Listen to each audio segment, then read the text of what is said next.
everyone. Happy to see you again. This is another episode of From Zero to Shero. And I'm your host, Shirley Whing Chow. I am the Hong Kong chair of G100 Global Networking. And so you will say, what is that? What is this whole G100, organization? So just a very quick intro. We are a global action and think tank, and we're leaders from all fields, all walks of life, and we promote peace, equality, and prosperity for all. Most importantly, we support women. And we connect at the G100 Global Networking. We connect women from a local and global perspective so that we can all come together and really propel this will of change and leadership forward for our next generation, for the better world that we want to create together. So, in each of these episodes, this From Zero to Shero, we will interview an amazing woman, entrepreneur or teacher, whoever she is and what she does. We will examine what she has experienced in her life and how she recreates her stories one after another so that she can continue to contribute to society. So today we are very happy to have an incredible guest by the name of Daniela. And I'm not going to butcher her name because she's Portuguese. And I don't even know if the J is pronounced as her or anything. So I will let her, announce her last name to you in the most proper diction. But for myself, quickly, I am your host and I'm a Canfield trainer. And I'm also a EQ and social skills coach, social intelligence coach, and I've been promoting mental health, advocating that for children and women. And I'm very happy to be a part of the G100 network. I have been writing about resilience in 3 books, and also I'm the founder of Wing Resilience Assist Coaching. So now, let me bring you the beautiful and sassy Daniela. Hello, Daniela. Hello, Shirley. Please say Thank you. hi to everyone. Hello, and hi, everybody. So my name is Daniela Jeronimo, like the Geronimo. So it's still J, huh? It's not her. No, Geronimo. Yes, Okay. and I'm So Portuguese. yeah, would you mind quickly, Daniela, telling our audience how we met?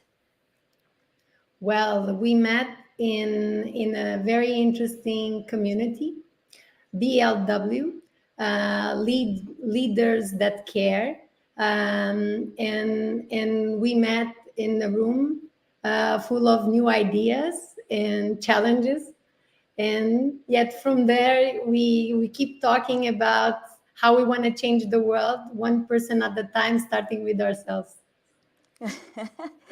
So now our audience can tell from your impressive bio, right? Little lead in, little intro.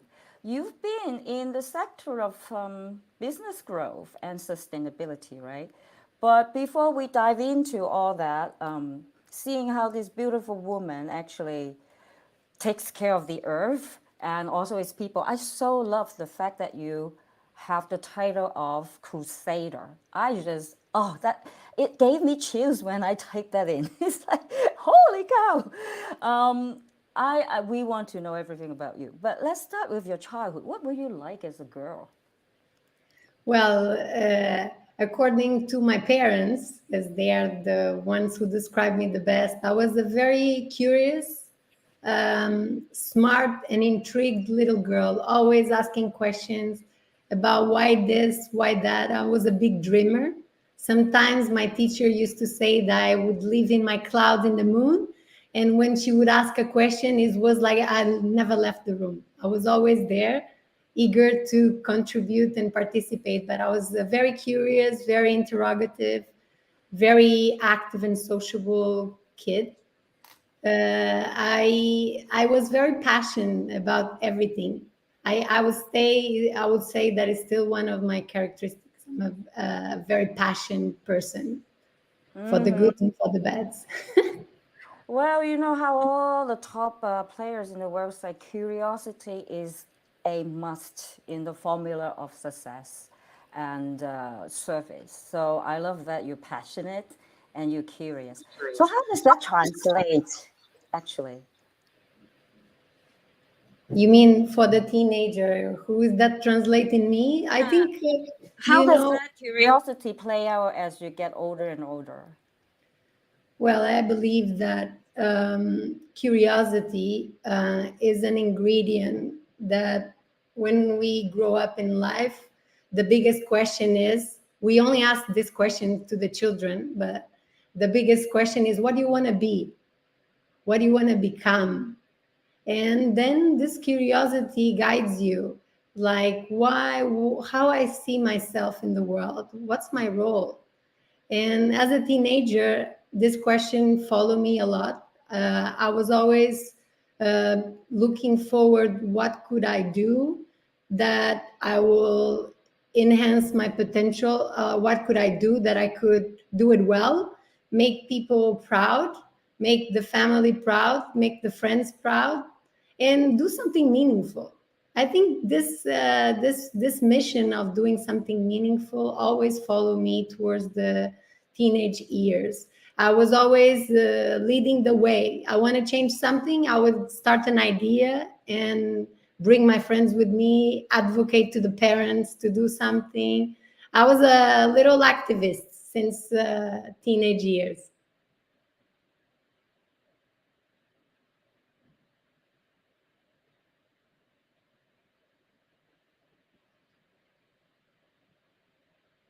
You mute. Okay, here we go. I was saying that you will actually give them ideas, you will lead them, you give them planning and structure and action and all this, and probably give them like thumbs up, right? Encourage them, so forth and so on. Yeah, I was pretty much suggesting. My parents actually always say, you were those kids that always say, "Can I do this? Because I really think this is important." We will start the conversations like that. I think I need to do this. It's really important. Mm, that is a pretty good leading because it's important, and this is how I'm going to show you. Let me Yeah. show you. Okay, so tell us a little more about now after high school. Your parents were pretty supportive from what you've been telling us, yeah? Yeah, well, my dad was a Marine, so I used to travel a lot, see the world. I think the passion in my curiosity about the world comes from my dad's side. He was the traveler. My mom was a philosopher teacher, still is. So the wonders of the world always intrigued me. Plus, she was pretty creative as an artist as well. She paints. So I would say I have two very young parents that become 60. They became 60 this year, and they were always very encouraging. Always very encouraging. Let us try. Let us dare. And I think that helped me a lot. I need to be grateful for that. I think they opened my horizons. Great. So what happens in college? How did you decide what to study? You were so curious.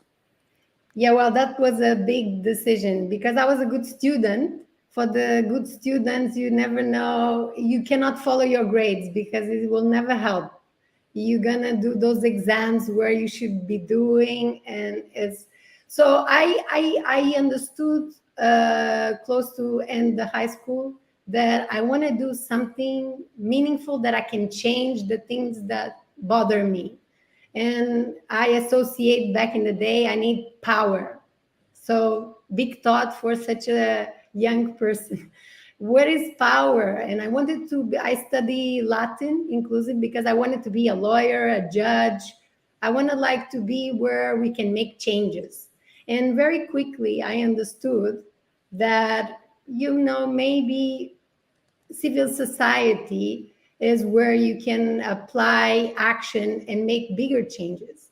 So I applied for a course that was like very new. I'm from an island, a small island in Portugal, so there was not many seats. We were around 200 in class, and it was political science and international relations. Oh, that sounds good to me, appealing. Political science, the political way, the directions, plus international relations, the world, and how to intercommunicate with people. Sound to me the perfect choice. And so I went to Lisbon to study that on my own. I left home at 17. I was the youngest kid in class in the university. Wow, we have a common thing to share here. We have a commonality. I actually also entered university at 17. And this is when I explained to everyone, our sisters in Germany and also in London.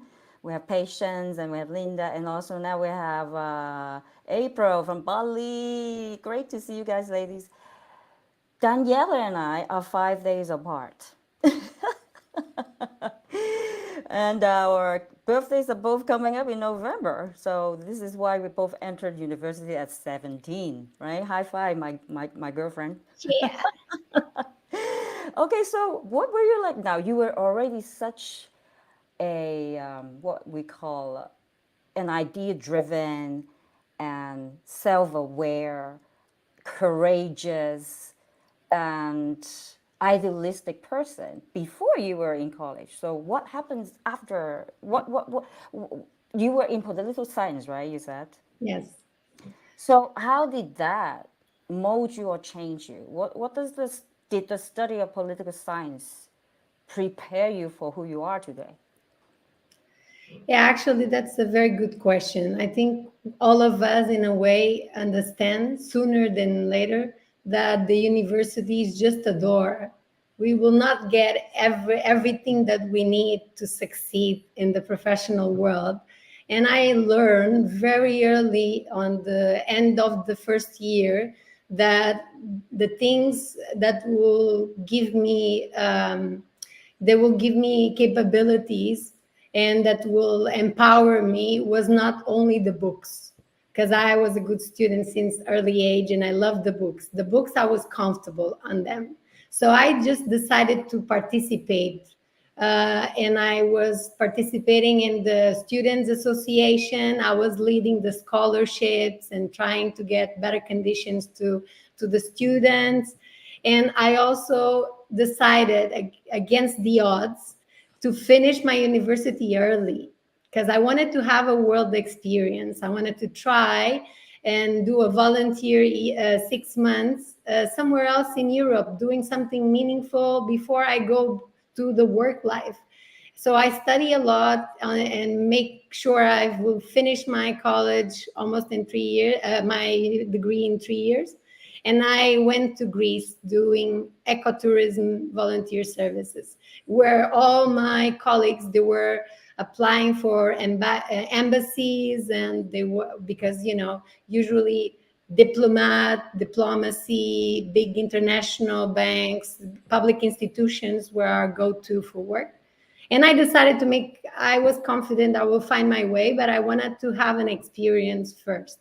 I really wanted to try. So I think this helped me a lot, being involved and engaged on the activities of the university and in society itself. I was a donor of Amnesty International when I was 18. I was earning my first salaries and I was giving donations. So, I mean, I think that says pretty much what I believe in. And yeah, so I finished my university like everybody else on the same 4 years. But the last year, I went 6 months to Greece before finishing my university. And then I finished in the Netherlands. I finished in the Hague, city of the Hague, and I was really excited. I think I did the good choice, and I always recommend to young people to do that, get some experience before they know what they actually can contribute or learn in the workplace. Yeah, so that is quite impressive. And you're right. I mean, it's one thing to imagine, right? It's quite Yeah. another to really be in the workplace and see how things work. And then we'll find out, yeah, whether something is exactly, whether things fit, whether you're really as passionate as you think you are, right, in that field. So you have some really amazing journeys. So how do you define your journey? How many nuggets do you get from, say, from that point on till the time before you came to Hong Kong? Yeah, I would say when I look back, let's say when we are getting mature, we look back a lot. And I think I still have a lot to add on my summary, but I would say that I like to see my life based on three or four levels, like imagination, daring and exploring, and gratitude and learning. That's for sure. Because in the beginning, as we grow as a children, we have so much imagination, so much dreams. We want to do so much. We have all this anxiety for the tomorrow, and we actually learn through life that we need to have big dreams, and we need to keep fueling them, because if we cannot imagine, how can we make it a reality, right? So I always say that I always was the girl with a 10 years plan. I always had things that I wanted to do, uh, places that I want to be, and I think this guide me through life. I think imagining and having big dreams is really a good drive in life, and happening to dare and explore, because sometimes, or most of the times, I would say the biggest opportunities come when we cross the line of fear, when we go and see the challenge that we were avoiding. And actually, this is a learning that I really have now and keep applying in my life. There was a recent quote that I saw last week in Instagram that really remind me of that. You know, the magic is behind the work that you avoiding. Okay. Wow, that's a bumper sticker. Can you say that again? Yeah, the magic that you are looking for is behind the work that you are avoiding. Things that you don't want to do because they don't make you so comfortable. And yeah, that was a good reminder. When we risk, we learn so much. And sometimes we are quite critical and we say, "Oh, I didn't succeed at this," but we don't see the learning curve. We don't see how much we learn on that process about ourselves, and how this is so amazing, because now we know, before we didn't. Wow. Let me see. This is what Tina says. The cave you fear the most hosts the treasure you seek. Yes. Awesome, Yes, awesome. Yeah. definitely, definitely. And after that, I would say the gratitude and learning, that I'm still on this process every day, like I believe everybody else, because we are very tough on ourselves. I used to see my parents used to say that.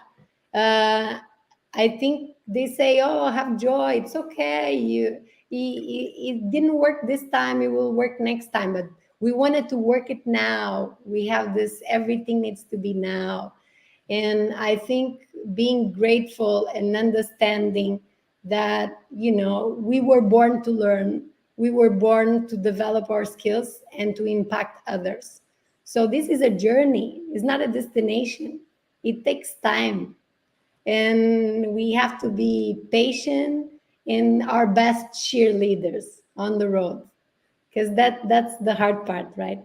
I believe people can relate. Sometimes we are really tough when we don't get exactly what we imagine that we're going to get.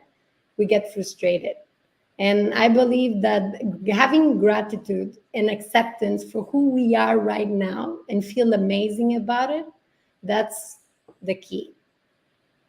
But yeah, I love everything you've shared with us so far.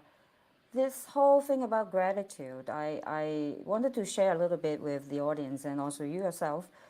Because I remember just a few years ago, right before COVID, I was having a Thanksgiving dinner at my house, my apartment, and I have a friend, a few friends at the table, and one was definitely not keen or practicing the idea of gratitude. So when we were trying to say, let's share, what we're grateful for this year, right, so far, blah blah blah, he just really didn't have a concept of what that is outside of that Christian faith, oh, that at every dinner, every lunch, we try to say praise, right, and gratitude for the food and the company and so forth.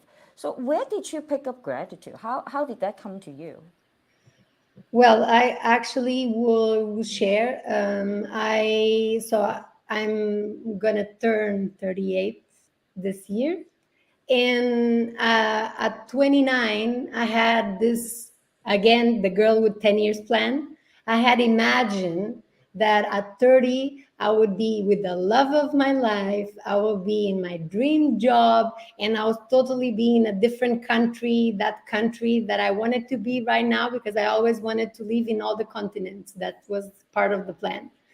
And I learned, because I actually moved to Asia in 2016 with my husband. On the 29, at 29 years old, I was in Portugal, where I was interviewing for Greenpeace, and I was not having my dream job back then. I was living with my partner, but not planning to marry, and I didn't feel that I was in the place I want to be just before my birthday. And I was like, oh, actually, in my birthday, I was happy. I had a table full of friends. But when you feel that it was not quite the place that you imagine, you don't have gratitude. And very soon, in January 2016, I was 30. Uh, we decided to look for jobs outside of Portugal. And who gets the best job, we would move. I got the best job at Greenpeace, and I was the NGO girl. He was the economist. So that was a great achievement. I get the chance to come to Asia for the first time, because I never been, even in tourism, to work for Greenpeace East Asia as a regional role, where I had to oversee Hong Kong and Taiwan. And we married, because we were going we were going to the other part of the world. We decided that was a good opportunity to treasure the relationship we have. So we decided to marry. And at the 30, here I was, married in another continent and doing my dream job. Because I was working for Amnesty International before. I worked for Amnesty International 5 years. And I moved to Brazil in 2012. So I quit the job and I decided to explore the world. That was all before I met my husband, and I decided, and I couldn't succeed to stay there. Again, the failures that remind us the gratitude. I didn't succeed to stay in Brazil in 2012, but because of the visa. But I learned so much about where I want to be, what I want to do, and how capable I am to go to the other side of the world alone at 26. And I make it. I made it through. So when second time, when I was with a partner and I decided that I wanted to be in Asia, I had no doubts we will make this. He never migrated before, and I was the biggest drive. And for me, I will never forget, that was the biggest act of love, that somebody follow you to the other side of the world and share your dream because it believes in you. So I have gratitude, because 2 years later we divorced. Is still one of my best cheerleaders. Is a great friend. I love him a lot, and he teach me so much about gratitude. I had plans, and I have the life plans. That the plan that life has for me was to find my journey as a woman and as a person in this world in Asia by myself. Was not with a great partner, was by myself. So I learned gratitude in my personal life, and I also learned gratitude with the fact that nothing is impossible if we aim strongly for it. Who would say that a Portuguese girl in Portugal, in Lisbon, would get the regional role in Asia, never been in Asia before, and to lead Greenpeace on the digital fundraising team for Hong Kong and Taiwan? Who would say that possible? So I remind myself a lot of this small baby steps, but great achievements. Nothing is impossible. Nothing is impossible. And Yeah, in true like law of attraction manner, right? yeah, Because that's what I teach. yeah. Sometimes we just don't understand how the universe works, but when the intention is there, it just works out like you said. It's so much better or more wondrous than you can ever imagine.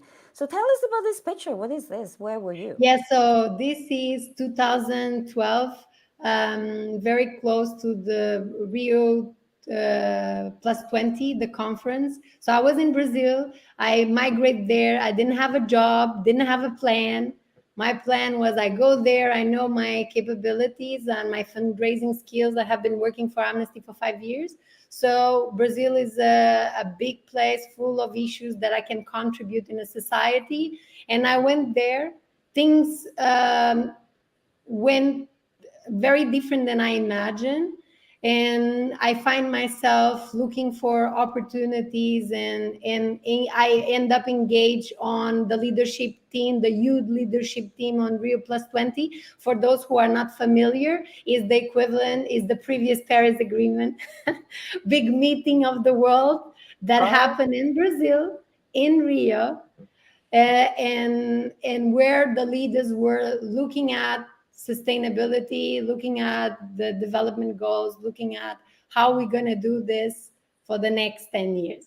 And basically, I lead the team of volunteers on Rio Plus 20, and this were an international congress of youth all around the world. The gentleman that is next to me, actually hugging me, is the founder of an organization in Australia that is doing a lot, Positive Change for Action, that is doing a lot. You have here on this picture many leaders of many organizations currently active in all the world.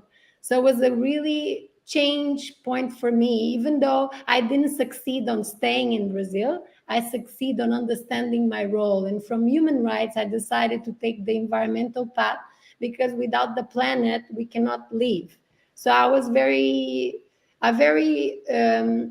excited to look at this journey and say I want to work on environment. I think it's important. It affects human rights, and people is equally important. So we really need to do something. I think you are so right. You hit the nail on the head. I love that. If I didn't hear you incorrectly, without the planet, we cannot lead. Yeah, we cannot lead, we cannot leave, we cannot nothing. we Yeah, are we are the planet, and the planet is us. That's why I always say people and environment advocate. For me, there's no priorities, they are both equally important.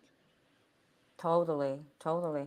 And this is such an important piece of wisdom, or I think survival, a vital piece of information and wisdom we need to really teach the young, particularly in grade school. We have to breed the next generation. Like you said, in this picture alone, right? You have leaders from all over the world, and I am sure they're in all kinds of different leadership positions already. But education to me has always been the most important part of the puzzle. So now, what about this picture? Can you tell us a little bit about that? Yeah, this picture is Amnesty International. I actually, is important to mention that when I finished my university in 2007, I got a lot of opportunities to work in a corporate world. Include I had an interview in Aeropol, and I decided to leave the Holland and come back to Portugal to do volunteer for Amnesty International, because I was already a donor. And I start by volunteering in an internship for violence, Stop Violence Against Women campaign. And very close to that, I was invited to be part of the team and to apply for a leadership role that was coordinating the face-to-face teams on the street. Right now, it's very common. We see NGOs with teams on the street to advocate, to donate. But back in the days, let's look back many years ago, this was not as usual. And I was 21, and my first job was to lead. I got a when the organization director called me to say that the job was mine. You remember? I was so excited that I didn't even ask how much I'm going to earn. I was just like, as I was like, oh, all right, yes, yes. I didn't even thought how much it's gonna be. I was so excited to be part of this mission that I believe so much that was made for me. And honestly, in good honestly, in good honesty, you're gonna see one thing that make me really pleased is that I work for one of the two most amazing organizations that I always wanted to work for is Amnesty International and Greenpeace. They were always, I didn't imagine what I would be doing there. I couldn't tell in back in the days, but I always wanted to work there. And this was a place that I call my school of life. This was not my first job. It was my school of life where I learned so much about what's going on in the world, but I learned so much what's my role in the world. If I could make one person, I could make the difference in one person's life, I would be already very satisfied. And I think that's something that I learned from this experience. That was a tough one for a young woman. Speaking about uh, prisons of conscience and speaking about that penalty and advocating. I had schools that I have to go to speak about it. I had municipalities that I have to convince why this organization is relevant to be working on the street and advocating the citizens. So it was a lot of lobbying and convincing that actually left me very pleased. I would say that's pretty much one of my breakthroughs and achievements is I can say that doing what I believe, I lead to a lot of awareness in many people by one conversation, maybe in one day.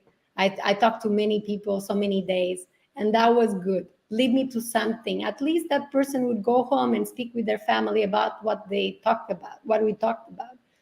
Maybe they agree or they didn't know at all, and that was very fulfilling. That was a very fulfilling mission. Yeah, I could only imagine, and at such a young age too.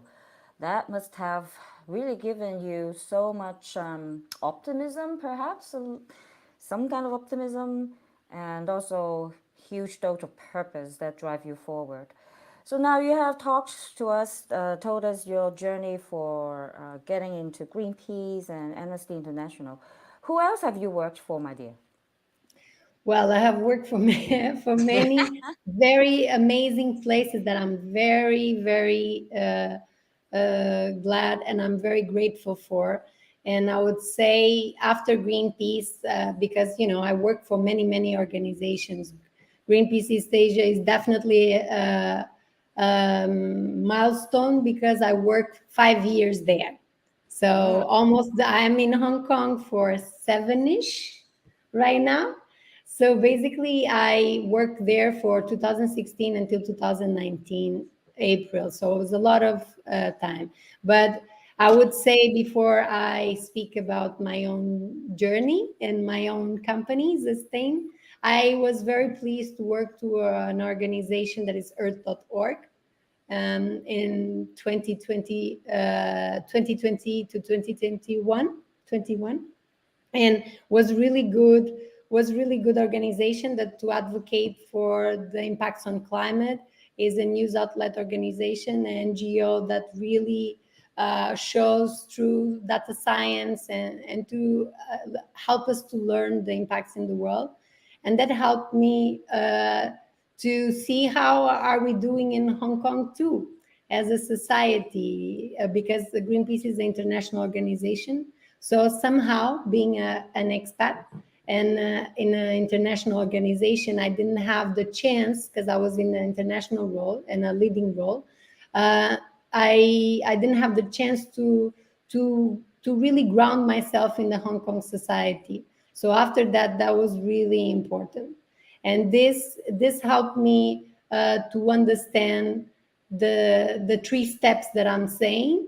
I was grateful that I start this journey at Greenpeace, and I decided to end it on the perfect moment where I decided to open a company before COVID started. And I will repeat, in a perfect moment, because if it was not in this moment, I wouldn't learn the lessons I have the chance to learn. I think this is very important. I want to phrase it. I left Greenpeace. There was a family, a comfort, and I loved the place that I work in 2020 April, and I opened my company in March 2020, and I went from an employee to a founder of a startup with the focus on continue my advocacy on the environment. I was very focused on waste and how we could change the waste that we were seeing. And actually, I developed a collaborator in India this idea of PP waste indoor incinerator, and it didn't went through because of COVID and a lot of other things, but it was a very good lesson to put me on the right path. That's why I believe all the falls have an objective, all the bumps in the road, they have a lesson if we can capture that. So as a human rights advocate that worked 5 years in human rights, and has the person that have the opportunity to work in global campaigns at Greenpeace, advocate for what we can do as individuals, what companies should do. My role as an entrepreneur must be on putting my skills at service of companies. And that's why I learned that after I made a pause, because I'm going to explain my timeline here, because I left Greenpeace on 2020 and then I opened Sustain, and this is my first rethink on the Rethink conference, and I was with my prototype. And in this year, COVID happened, and I decided to pause because the factory closed in India. We couldn't go ahead with that. And actually, I just learned that my role here is not just to focus on waste, but to focus on our strategy. It's like the plan in life, the sustainability strategy, how companies can succeed, what is relevant on their impact they are doing right now, and how they can become companies of tomorrow, where the environment is at heart, where people is at the center, and their governance is the way to go. They need to look at what is the best practice so they can be still alive tomorrow and be good companies, inspiring companies. So yeah, that was a learning experience that I couldn't get if I didn't make a break. That sounds like a failure back then. And I had an opportunity to work for earth.org, managing the organization in the fundraising role and also on the staff role. And I learned so much about how to manage a small organization that is so much like a startup, and learn what is the focus and how can we help others to succeed. Nobody succeeds alone. Everybody needs everybody. It's a very important thing. So it was a good opportunity that I cherished, and I super support the organization. They have done a good job, especially on education. So for teachers, they have a website that is really nice for kids, earth.org. And finally, it's important to say that Sustain right now is a sustainability consultant company focused on helping strategize this mission, that is making a company with a good strategy for the planet. Good for what is good for the planet, good for the people that work there, and for the communities that are impacted by this company, and help them to build a roadmap and how to execute, how to leverage their resources. Nobody starts with a perfect team, with the perfect resources, but we definitely need to have a plan how we can do better. And this is a step-by-step plan, like us in life. Everything is a step-by-step approach. And as where is the will, there is the way. That's how I say it all the time. If and I'm very pleased. This journey has been a road. I would say for everybody that has experience, um, is I would say that is very rewarding to be able to touch organizations and others with your knowledge and with your motivation and excitement.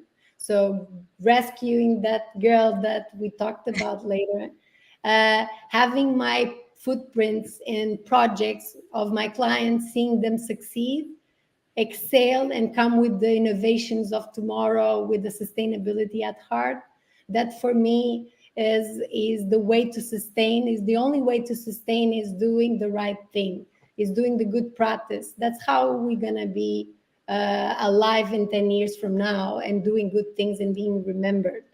So I would say that it's important to have this realizations and feel happy and be our cheerleaders, because being entrepreneurs is a journey, and you're going to find many low days. That they in those low days we need to remember the great ones and everything that I just shared, the past achievements, so you think, oh, I can do that. I was able back then, so I will be able now. Yeah, I love so many nuggets of wisdom and real life, right, experience. The journey, it's always easy to say it, but when you actually do it, when you were saying earlier on, all the bumps, right, along the road, those are unavoidable, and you do not want to avoid them anyway, No. right? So when you hit these little bumps, besides using gratitude, do you have some go-to tools that you rely on and that can just give you that paradigm shift very quickly? Yeah, I would say that, you know, we all have, there is a question that is often, do you have your rituals? You know, what is your rituals, right?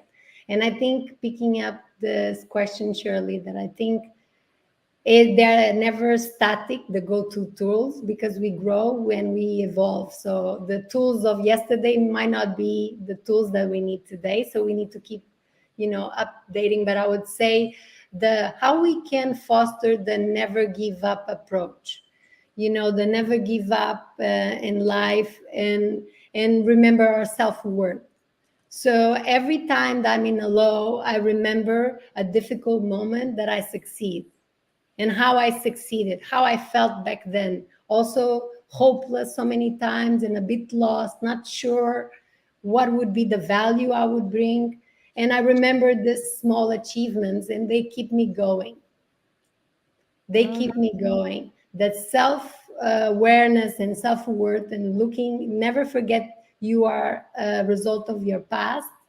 And this is really empowering for me. Has been my secret moment where I go and sit with my thoughts about, okay, how are we going to get through this? So this was and also I learned something. We all tend to compare, I think, women more than men, if I might bring uh, a gender observation here. I think we tend to compare a lot with others, and I would say the only useful comparison is to our old self. I like to compare what the Daniela of 5 years ago would do and what I'm able to do now. And Ah, comparing myself with my old self is the most useful comparison, because it's the only thing that I can actually compare myself with. And I look back and I see great excitement that I can bring to today. And I look back and I see things that I was not able to do, and I'm so able to do them now. So it's very liberating when we compare to ourselves, and we feel so much good moments, and we feel like, no, I want that girl back. That girl is also me. I want that. When I'm not as positive, or I'm not as, we need to believe sometimes it's hard when we get older. The first thing that we put aside is the beliefs and the dreams and everything, because we need to get practical. So I think that's something that I would like to share. This is really what gets me going. And importantly, equally important, that's why I met the beautiful soul Shirley, is make sure you build meaningful relationships in your life, no matter what you do. Is in your sports, in your hobby, in your, that's what I learned so much in my journey, is in my hobbies, is in my work, on my friendships. When you are very far away from home, that is my case, these friends in this community, they are your support circle, and then remind you how good you are, just because it's you are you. And I think that's very good, it's very heartwarming, and it's very important. So I make sure every person I, every relationship I get the opportunity to build, I make it a meaningful one. That is golden. And as an emotional intelligence and social intelligence coach, I give you brava, bravissima. Building relationships for so many people is, like you said, so scary because you mentioned three golden nuggets, right? Just facing your own fear and not giving up in the journey, in the life journey. It's a muscle. Building relationships is actually one of the most important life skills one can ever acquire. And like you said, it's just one step, little step at a time. And I love how you say that for like our Canfield training, we use two tools similar to what you were saying. One is to bring your inner coach out, right? That little inner voice, that little self-bullying, that is a learned pattern from our childhood or from people around us.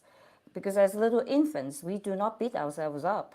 We just go from one thing to another without dwelling in the past. So that inner coach was a great idea. You brought that out. And also that comparing your past with your future. With your present, and then looking forward with the imagination you mentioned, and being brave. And that being brave, again, if you have the support that you were talking about, you have this beautiful community of friends and mentors, and what else, right? Who else? That see your vision and appreciate you for who you are. That will give you all the spiritual and logistic support that you will ever need when it is a time of need. So you have given us so many valuable tools, and I hope that many more young women, young men, whoever, will be stepping into the ESG business. How is the ESG business doing, do you think, in Hong Kong, for Well, example? I would say it's a journey, and the ESG stands for environment, social, and governance. That, by the way, for me, I would summarize it in the best practice in having a company and that has impact. And basically, I would say that is picking it up. When I started combining the human rights and the environment, it was sustainability was for me a natural combination, but I never expect that now is one of the most searched words on Google. But it's also good to see that there is a will. Hopefully, I'm an optimist. I would always be. So there is a will, and people are seeing the need to change and improve. And if there is a will, I believe there is a way. We are seeing already some improvements. Surely, there's much more things that can be done, but we need to keep encouraging, not just focus on what we don't have yet, but what we already have accomplished and how much people already know. And just the fact that we are discussing greenwashing and all of that, this for me is already great. It means that people are concerned of what is exactly the principles of sustainability, what is actually good practice, that means for an individual and for a company, to contribute for a society that we all can live, we all can benefit. and that can last for the next generations in a good quality, like we receive it at least, you know. Right. Have you I think you are very fair in the sense that Hong Kong probably lagging a little behind compared to say a place like Singapore, would you say, right? Well, I think the fact that we need to, again, I like to compare Hong Kong with Hong Kong, with the old Hong Kong, not with anyone else, because Singapore is unique, Hong Kong is unique. We can, of course, compare, but we need to look at how the places are driven in terms of action, and we are a very corporate driven location, and the fact that we are used to the companies to take leadership roles instead of waiting for the government to help or to set up rules. I think that's why we are at the stage that we are. But we are now seeing small companies, and I like to mention that disrupt. Instead of looking at the biggest ones, I like to look at the small ones, small entrepreneurs that are starting their journey already with the sustainability at heart, already with the consideration, what's the impact of my business activity, how much how much I'm actually contributing for the people that work with me and for the community where my business is gonna happen and engage. And this already are I see with such a good eyes, and I think that that's what we need to look at. Big companies need to do better. We all have to do better. So, and I think we need to believe that everything we do has an impact. Every conversation has an impact. A business has a huge impact. So when we create a business, we want to solve a problem, right? We have Yeah. some problem to solve and we think we are having the solution. And that's why we have clients that will need that solution. So when we create this business, thinking about what is the impact of my business activities is as crucial as are we solving the problem, because we don't want to solve one problem creating more problems, right? So I think having these questions from the very beginning is a drive of change. So as Singapore, we are seeing a lot of incentives from the government, some subsidies for helping companies. In Hong Kong, we are driving from the corporate world a lot of changes as well. And I'm very pleased to see conferences like Rethink Hong Kong, Rethink in Hong Kong, that is talk about sustainability, talk about all the challenges. At the end of the day, nobody has perfect solutions. We are just trying. It's a try and error approach. But as long as people are putting the resources in the right way, in the right place, and are doing improvements that can be measured and can be transparently shared with their stakeholders, I think that's progress. And that's how I see it. And I believe sustain, I wish, my best wish is that we can play a role as much as possible to help others to do better on their dreams, because at the end of the day, I believe a company is an extension of an individual dream that we want to accomplish.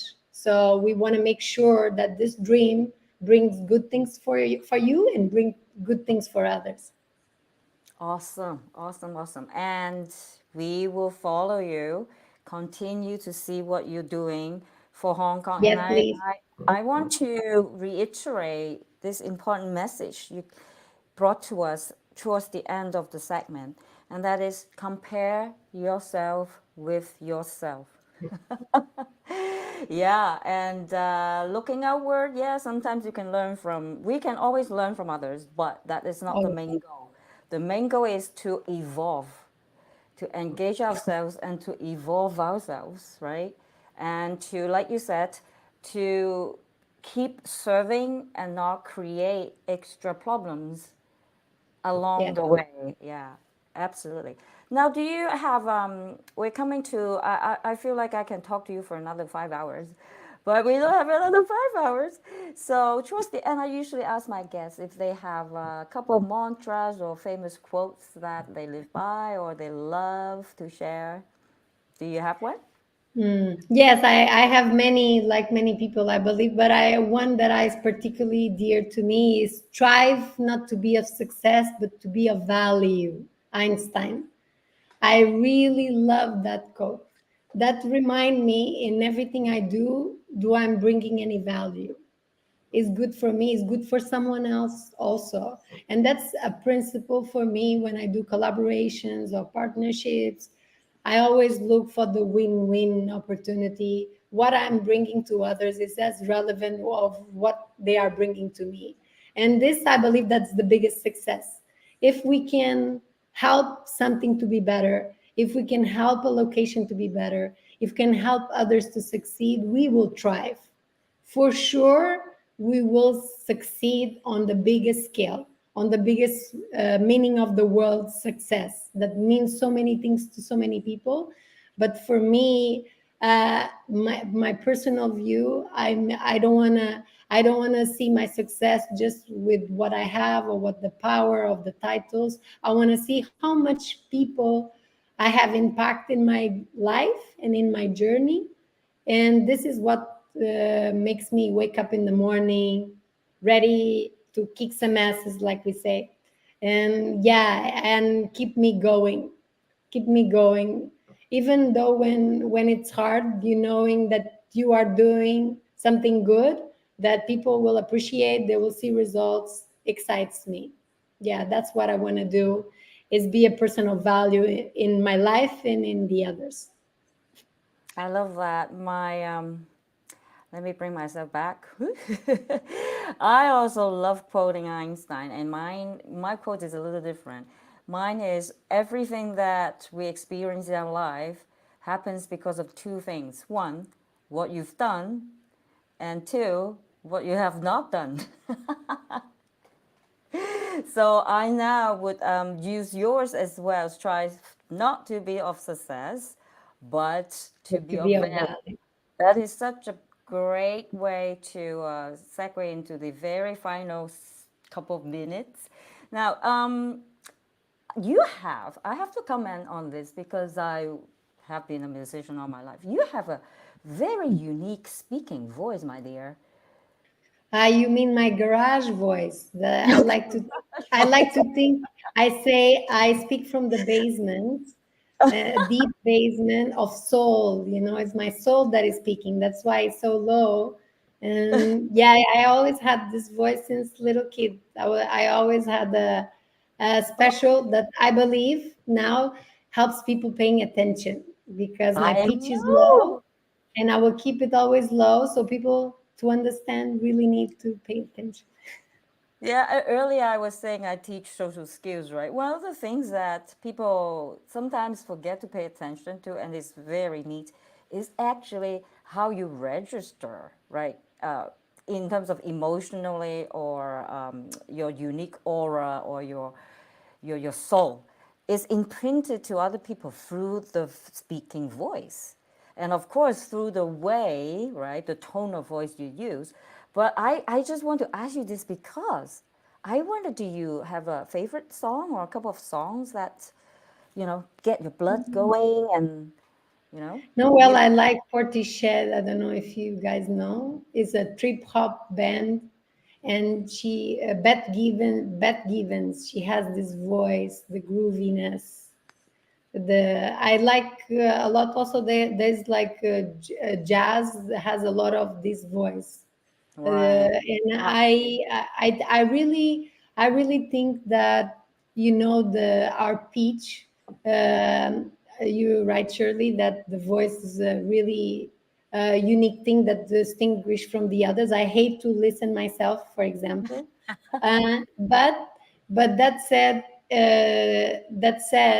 when we pronounce certain things and certain words, and considering that I'm a native Portuguese speaker, so English sounding in the way I sound in English is very different than I sound in Portuguese, and it's getting used to your voice in different languages.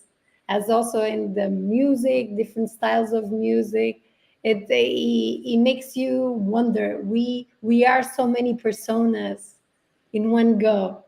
We are this multitude of things that is when I was a little I was a little frustrated. I was say, why don't I have this very high pitch? But actually now I'm very blessed. That's the things we learn about ourselves, you know. I really do like my groovy voice. Your groovy voice. I love that. Such a sense of humor and such lightness, right?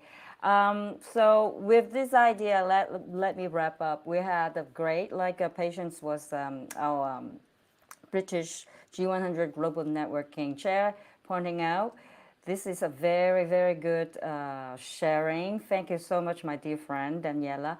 I look forward to many, many, many, many more conversations for you to enlighten me, to support me, and that together we can connect with all the members in our global G100 network so that we can contribute to the female empowerment pie or movement. Okay, so wherever you guys are, girls are, thank you so much again. We have Karis joining us at the very end. Karis is a very young member of Hong Kong society, and she is very conscious minded too. So I am Thank you so hopeful much. that, like, if you can step into Daniela's footsteps, you will be a great, very accomplished and woman who is serving Hong Kong and beyond with ease and graciousness. Okay, now, wherever you are, I hope that you're having a great rest of Tuesday or Tuesday evening. Daniela, once again, I will see you very soon, I hope, and take care. Much gratitude for this beautiful hour. Take care now. Thank you. Thank you for the opportunity. Thank you so You're much. so It was a welcome. pleasure Okay, to talk to you all. bye bye there. Bye.